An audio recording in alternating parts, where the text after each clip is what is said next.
what I've found time and time again, it's all right being the best at what you do, but if no one knows about you, then what's the point? And the best way of doing that is by networking with people, being known for being strong in your industry, and having people that can work with you. So, ladies and gentlemen, welcome back to another episode right here on Entrepreneur Podcast Club. I'm your host, Mr. EPC.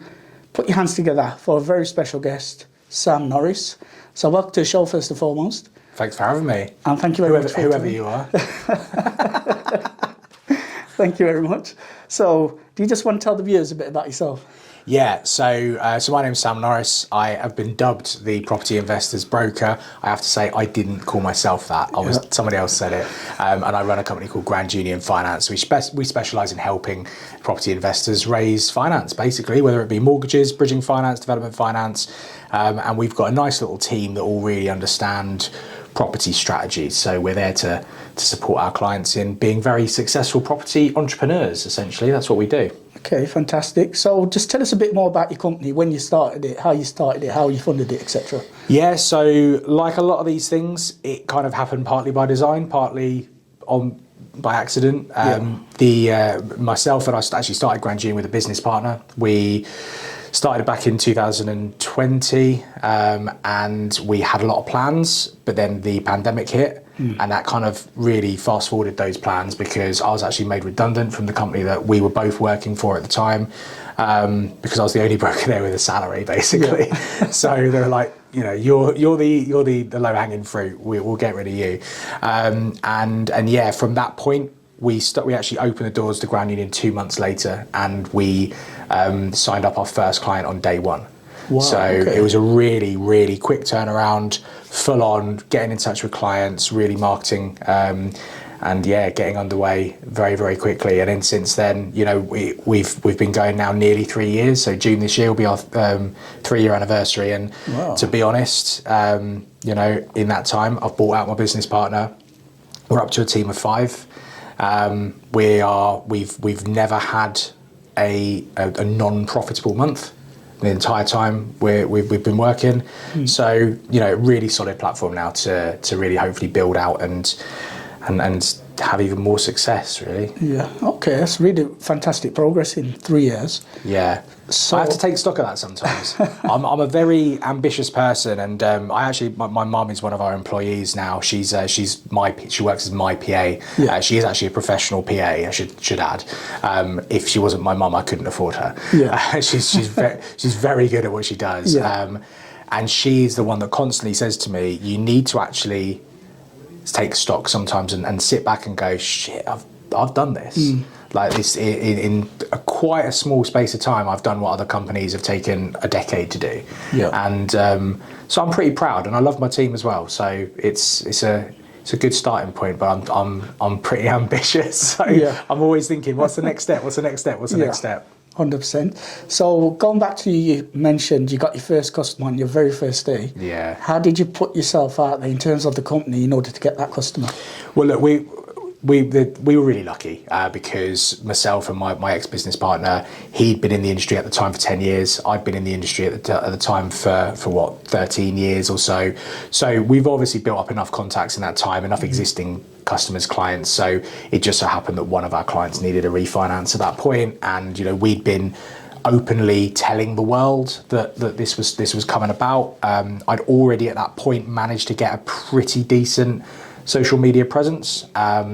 So that was quite a good way of just telling people en masse, what we were doing without necessarily having to specifically go to clients that we had previously worked with and saying, we are now doing this. Do you want to come and jump over and carry on working with us? Which is, a bit of a sort of a grey area, really. I didn't have a non-compete or anything like that, but still, there's a way of going about things. So that all just kind of came together to mean that, within the first month, like I said, day one, we signed up a client straight away. I might add, with like Gmail email accounts and stuff like that. So anyone watching this that's going, oh, what do you need to set up a business? Nothing. You just need a telephone and people to sell to. You need nothing else. We had no website. We didn't even, I had my own personal socials. Grand Union Finance had no socials. We had no website, as I said. Our email address was grandunionfinance@gmail.com. It was as basic as it gets. The most important thing is just servicing people. We're in a service industry. Servicing people straight away, get the momentum, and then as the money comes in, you can then upgrade as you go. And that's what I've been doing, really. I mean, even now, our website is horrendous, but amazingly, it still gives us inquiries. People still look us up on Google. They go through to our inquiry form, and they still send us inquiries for our website, and it's crap. So there you go.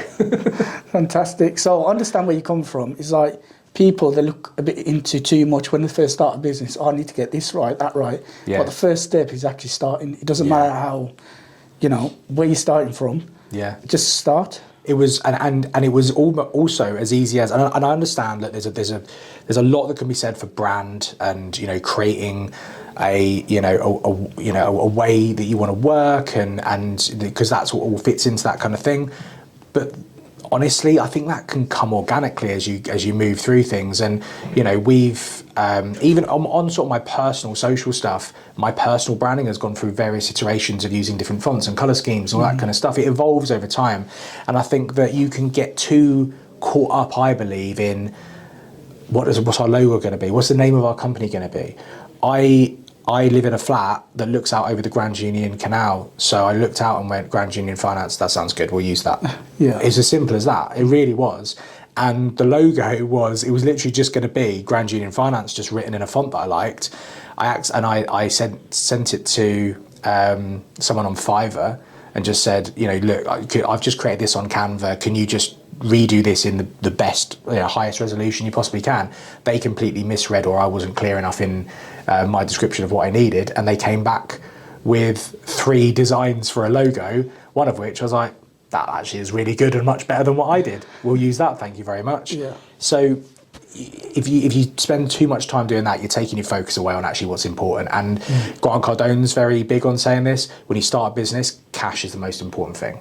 You need to just get cash flow in the business. That's not to say that you don't give a good service, not to say that you oversell, it's not to say that you do any of those things, but you need to find customers and you need to get cash in your business. And once you've done that, you then have the ability to then take the next step, improve your brand, improve your website, improve your marketing, all that other stuff, employ people. But to start with, you just have to get people to want to give you money for the service that you're providing. And that's what we did. Within the first couple of months, we were very profitable straight away, and it worked out really, really well for us. Okay, fantastic. So all the social media links to Sam's business, Grand Union Finance, will be put in the description box below. So do check them out. So going back to where you were born and bred, were you born and bred in Birmingham? No, I'm a Londoner. Okay. I'm a Londoner. North London, Barnet is where I grew up. And ironically, North London, where I sort of grew up, is the Grand Union Canal flows down to North London. So it's also quite nice that it connects where I am now to where I grew up. So I was a city boy back in the day, proper Wolf of Wall Street type city boy. Yeah. In London, shirt and tie, wearing what I call the city uniform, which is, as you can see, I no longer adopt. Yeah. I worked for some big companies down there. Savills was probably one of the biggest ones I worked for quite early on in my career. So really got a good ground in there. London is a beast of a place, and anyone, no matter where you are in the country, I think London gets a bad rap, but I do believe it's one of the best cities in the world. It's certainly still the financial capital of the world. So if anyone is early on in their career, I'd always recommend that they try and spend some time in London working, because I've certainly learned through now working where I am now in Solihull, Birmingham, there is a different way of doing things, and I believe that there are certainly some negatives, massively some negatives. It's very salesy, it's a very cutthroat, especially in the world of finance, very cutthroat, very Wolf of Wall Street-esque. We don't necessarily throw small people at targets, but I've gone through some really horrible things that people have made me do in front of loads of people in the name of sales and all that kind of stuff. So, but there are certain things that you can learn from that environment that you can then take to, other cities, other areas, and actually it kind of gives you a little bit of an edge. And I certainly think coming into Birmingham now, it gives us some of the some of the things I've seen and the way in which I work, I know I can work 15-hour days if I need to, over a course of 3, 4, 5 days at a time because I've done it.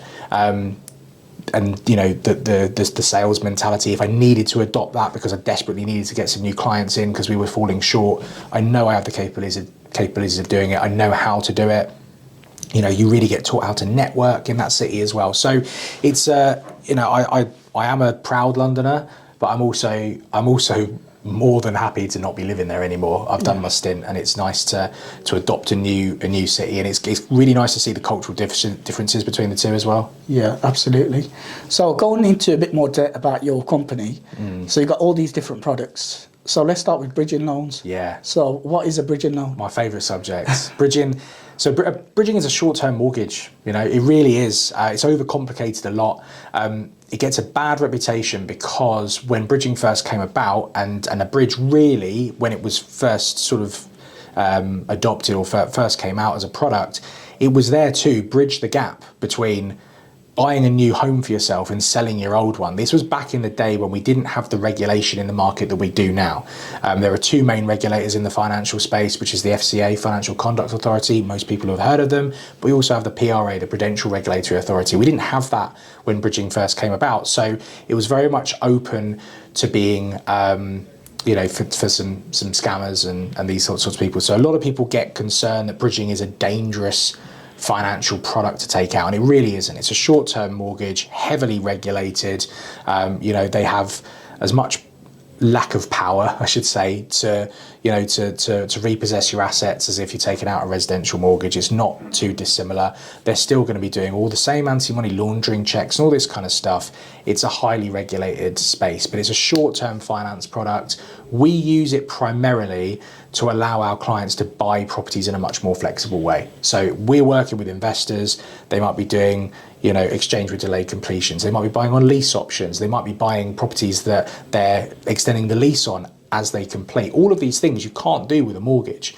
And it means it opens the scope of opportunity that clients will have, these investors have, to acquire assets for their portfolio and for their property companies. So, from that perspective, it is, I think if as an investor, if you can get your head around bridging and you know how to use it and you've got a good broker that can also help you with it, you're setting yourself apart from your competition. It's a real asset to have in your armoury, understanding how bridging finance works.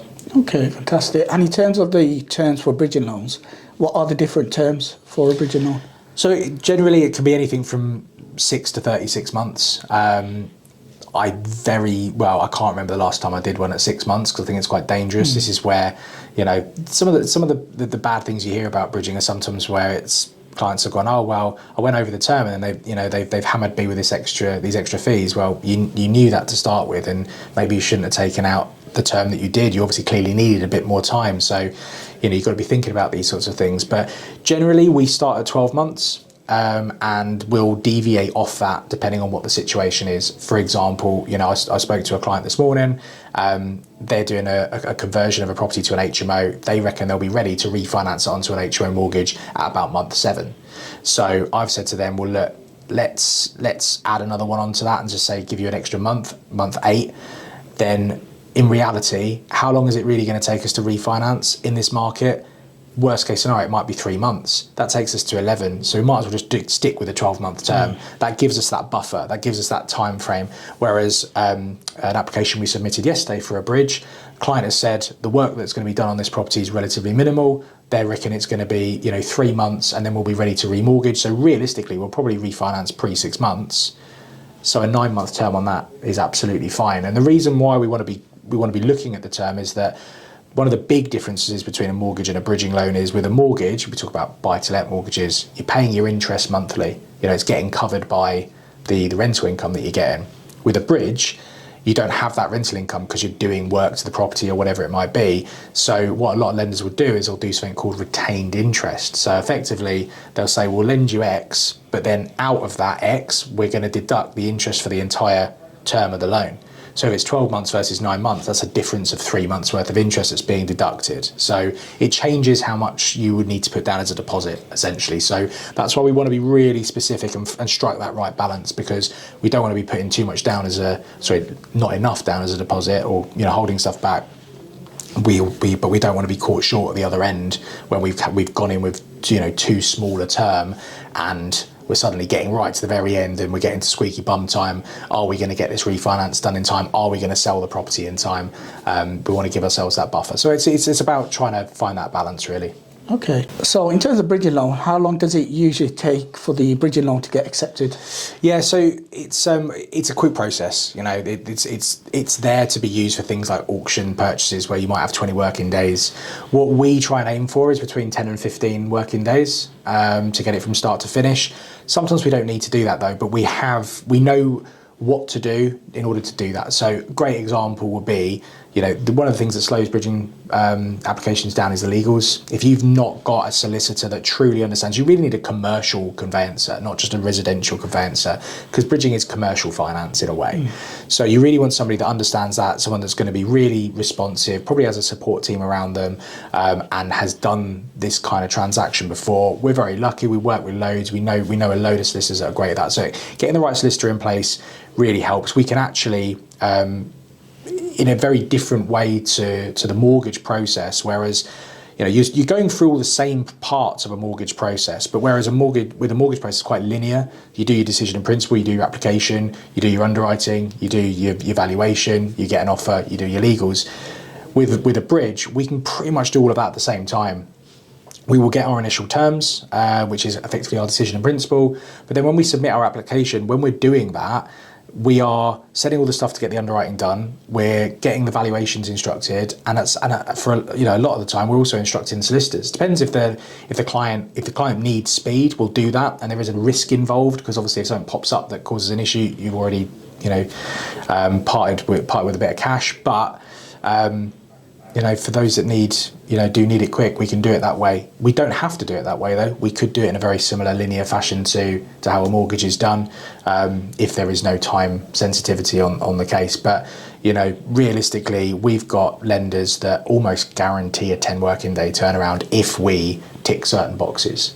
So it's about choosing the right lender, right solicitors, right valuers, and to be honest, from a client's point of view, me picking the right client, because there have been a lot of times over the years where deadlines have potentially been missed, and actually when it all boils down to it, the surveyor has been great, the underwriter has been great, we've done our job properly, the solicitors have been fantastic, and it's maybe been the client that has held it up by not being organised or something like that. So there is an element of responsibility on the client to be part of that process as well. Okay, fantastic. And in terms of bridging loan, what is the maximum that someone could take for a bridging loan? There is no maximum. There really isn't. I speak to bridging lenders all the time that are talking about having the availability of doing deals that are in the several millions. I think the biggest one I've seen advertised, maybe like a £100 million bridge or something that I've seen somebody take out previously. It wasn't me. I would have retired on that. But there really isn't. It's all down to how it's going to be repaid. So the limitations, I'm very hot on this because I genuinely believe my personal reputation is at stake.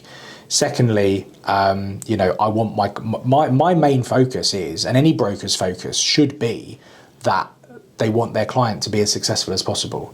So one of the ways that you can absolutely derail that as a broker is to think in a very transactional way, particularly with bridging, and to go, hey, look, this person wants to borrow X, that hundreds of thousands of pounds on a bridge, and then suddenly you're thinking about, well, that will earn me this.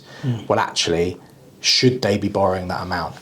If they want to refinance, can we actually refinance the property and pay that off? And I get, over the years, I've been shocked by the number of brokers I've been sitting in the same room as that are not even talking about that stuff with a client. When I get onto a phone call, first phone call, client says, I need a bridge. Great, okay, what's your exit strategy? They're going, what? Are you going to be selling it? Or are you going to be refinancing it? Oh, I'm refinancing it. Great, okay, what's it going to be worth once it's done? What's the rent going to be? Okay, let's do a rental calculator. Let's go through the criteria. How much experience have you got? What's your minimum? What's your income? Do we hit a minimum income requirement for a buy-to-let mortgage? all this kind of stuff. Because if you can't exit a bridge, don't get into it. Because the worst thing if you want to derail your ability to be an investor, a long-term property investor, getting stuck on a bridge for a long time is right up there as one of the ways of buggering that up, because you start losing your profit basically. Okay, fantastic. So moving on to development loans, tell us a bit about a development loan. What is it? Yeah, they come under the same family as bridging. I still call it short-term finance, but they do, unfortunately, a lot of people believe that they are exactly the same as a bridge. They're not. It's not just in actually how you're borrowing the money, but it's what's involved in actually getting it set up as well. So with a bridge, you're going to be doing your underwriting, getting your valuation done, doing your legals, all that kind of stuff. Yeah, great. But don't forget, with a development finance loan, we're also taking into account the work that needs to be done. And so we also have to then get a quantity surveyor or an asset manager or someone like that to be meeting with whoever's doing the work, the builder. It might be the developer themselves that's doing it. They need to be looking at things like cash flow projections. These are all really important aspects of the application process. That just means that it will take a little bit longer. So the application process itself will take a little bit longer, but actually how you're borrowing the money is different as well. We do have a bridging aspect of it. We call it a day one net advance. That's the amount that someone's going to get towards the purchase of the scheme, the site, the project. And then we also, on top of that, have a development finance facility, which is the part of it that is like a pool of cash that you can draw down over the course of the work to cover those costs.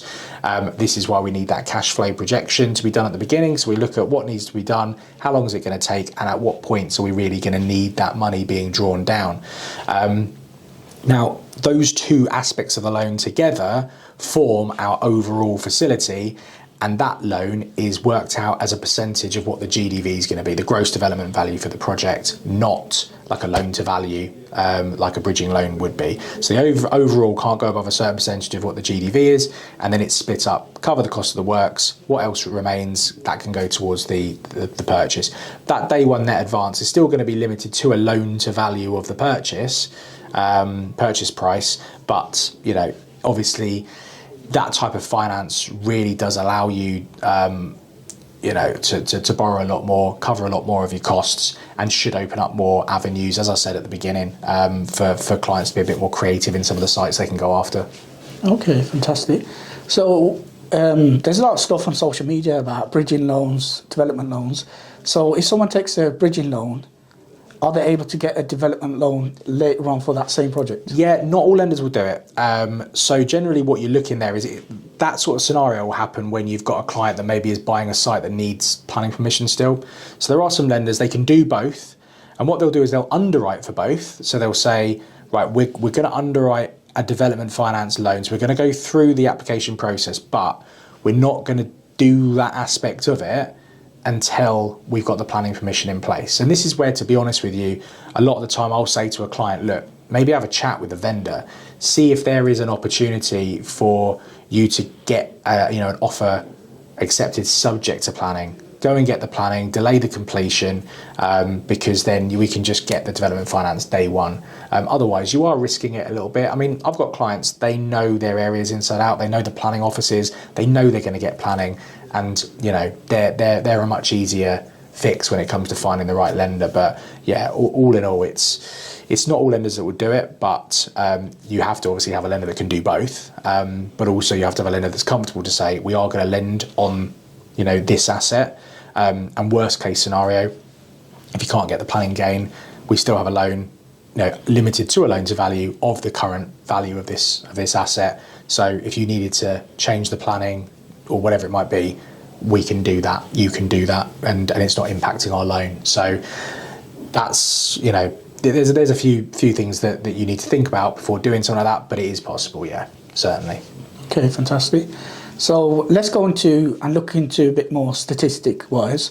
So in terms of development loan, bridging loans, all of these kind of products that you're offering, is predominantly male-dominated, the development industry.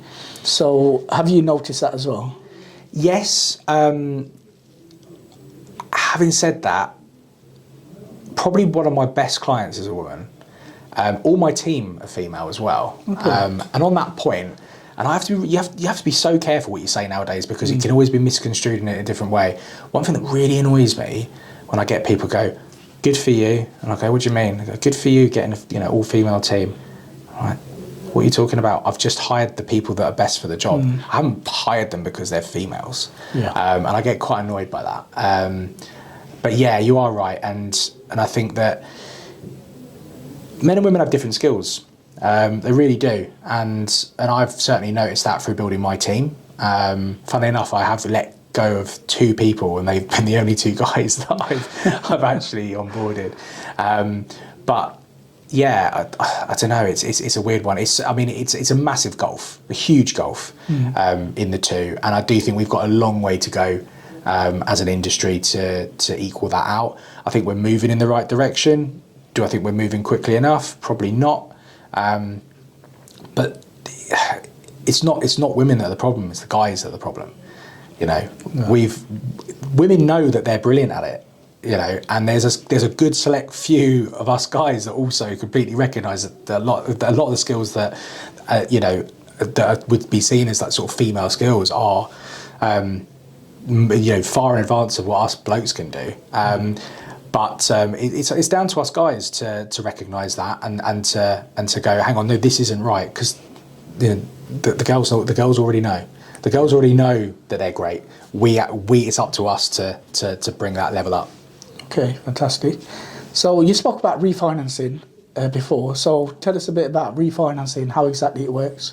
Yeah, so look, refinancing is effectively replacing one type of finance with another, or one mortgage with another. If you're just literally just refinancing a property that you've already got, we're quite unique as a culture or as a country when it comes to mortgages, because most countries, you look at America, Europe, you will go and get a mortgage when you buy a house, and you'll sit on that mortgage for 30 years, and you'll be on a fixed rate for probably that period of time as well.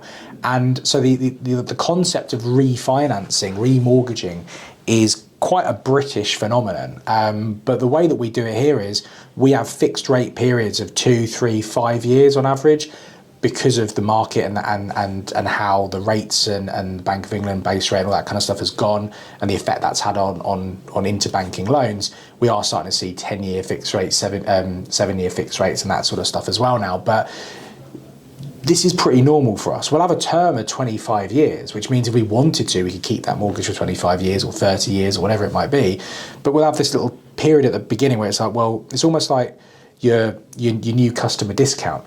Right, we'll fix your rate for 4%, and then once it finishes this 5-year period, it will go to 8% on a variable rate. So we can put it up and down whenever we want.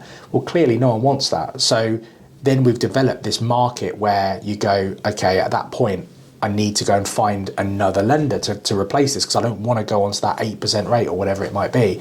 And I'm also don't want it to be, fluctuating. I want to know what I'm going to be paying on a monthly basis. So as a result, we've created this market, and actually, when you think about it, it's actually been really beneficial to the finance industry, because it's created the need for more transactions, and with more transactions comes the opportunity to improve.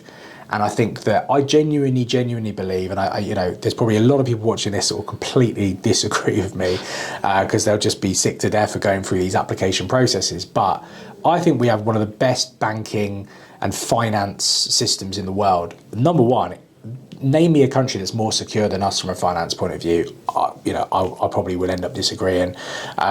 We've got really great regulation in place to make sure everyone's protected, but the processes are all there. We've got more lending facilities, banks, bridging lenders, development lenders than probably the rest of Europe combined. So the competition is there. We've got huge amounts of liquidity at the moment, over £1 trillion available to be lent out in funding, unprecedented. We've never had that in our history. So we've got such a strong market.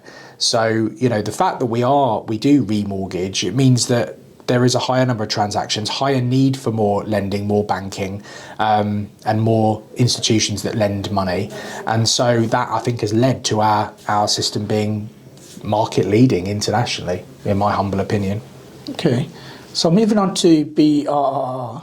Yeah. So tell us a bit about that. What exactly they stand for and what it Yeah, is? so that's I just call it BRR, so buy, refurbish, refinance. But some will say buy, refurbish, rent, refinance, or variations thereof. In its most simplest form, this is a way of fast tracking your ability to build a portfolio, a buy to let portfolio.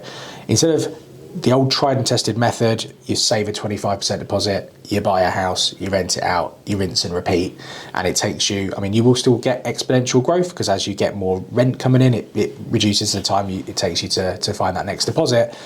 But this goes against that. You're finding something where you can add value. So you're using cash, an investor's money, bridging finance, a combination of all three potentially, to purchase a property that requires work or something where you can add value to it.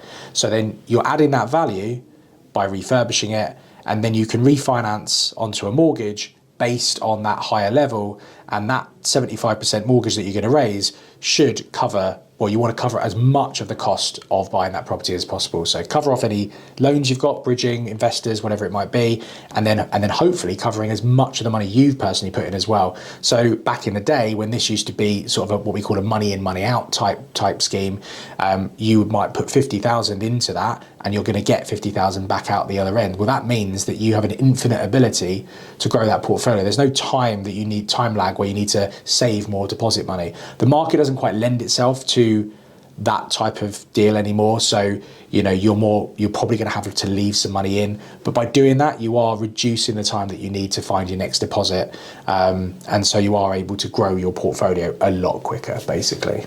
Okay. So if someone's looking to do that strategy, BRR, would you advise them to go to open up a limited company and trade through that, or just do it? This is probably one of the trickiest questions to answer because it's so down to the individual.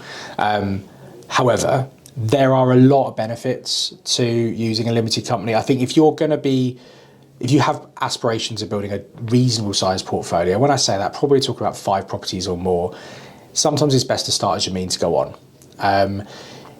There was a change in the laws, the tax laws, 5-6 years ago, maybe slightly less, whereby the interest, you used to be able to, whether you owned a property in personal name or through a limited company, the interest you paid on a loan was a tax deductible expense. It's no longer the case when you own a property in your own personal name. So one of the biggest factors where people are moving to a limited company is being able to actually deduct that as a corporate expense. It's it's the cost of having a business loan, if you like, and as a result, a lot of people are going, well, if I'm getting £1,000 a month and I'm paying £500 in interest on my mortgage on a personal basis, hang on, now I'm paying tax on that full 1,000. Whereas, in a limited company, you'd only be paying it on the net rather than the gross. There's various other things. There's lots of benefits to having a company anyway. You can run certain expenses through that company, so they become pre-tax expenses rather than post. One of the big things we have with a lot of our clients is we always recommend that they speak to our recommended insurance broker, because if they've got any personal insurance policies, they can actually be restructured to be business insurance policies. They do exactly the same thing, but you pay for them pre-tax rather than post-tax. So it's doing that kind of stuff. It gives you a bit more flexibility, and you're more in charge of how much you also pay yourself. So if your long-term strategy is to just live off the the income that your property company or your property portfolio generates, if you own it in personal name, you're just, every penny of that goes on your personal tax return. In a limited company, you have the ability to go, well, actually, I'm just going to pay myself this, and then the remainder stays in the company, and that money goes on to buying another property, or I'll pay corporation tax on it or something, which might be less than what my income tax would be. So it gives you a bit more flexibility. So I think for a lot of my clients, it makes a lot of sense, but it is really down to the individual, and I think it's really important for somebody to speak to a tax advisor that specialises in working with property investors as really early on in the process, so they can get a full understanding of what the best process will be for them. It might be for the first property, buy it in your personal name, and then move into a limited company from there on. But, in my opinion, start as you mean to go on, unless there's a really good reason not to. Okay, fantastic. So tell us a bit about networking and the importance of networking. It's massive, you know. It's so cheesy. Your net worth is your network is your net worth. That's the phrase, isn't it? Yeah. But I mean, I've just found over my career, it's the number one thing as a business owner. What I've found time and time again, it's all right being the best at what you do, but if no one knows about you, then what's the point? And the best way of doing that is by networking with people, being known for being strong in your industry, and having people that can work with you. You know, it's not the best. It's not the best. It's the best known. You know, that as I've said, that's a phrase I say to my team all the time. And I also think that with networking, it's actually an enjoyable part of what we do. If you're not good at interacting with other people, then you probably need to find somebody to work in your business that is, because, you know, people buy people in the modern age. You know, we've seen that recently. You talk about some of the biggest companies in the world, and you can instantly think about who runs those companies: Tesla, Elon Musk, Microsoft, Bill Gates, Virgin, Richard Branson. You know, straight away. And we're living in a world where people buy people, and so having the ability to network, having the ability to get out there and sell yourself as a personality, I think, is much more important now than having a corporate entity. It causes an issue sometimes, because then when you speak to people want to work with you personally, rather than maybe you saying, actually, a member of my team is going to assist you with this. But no, the pros definitely outweigh the cons. Okay, fantastic. So at the beginning of the podcast, you said you're very ambitious for your company.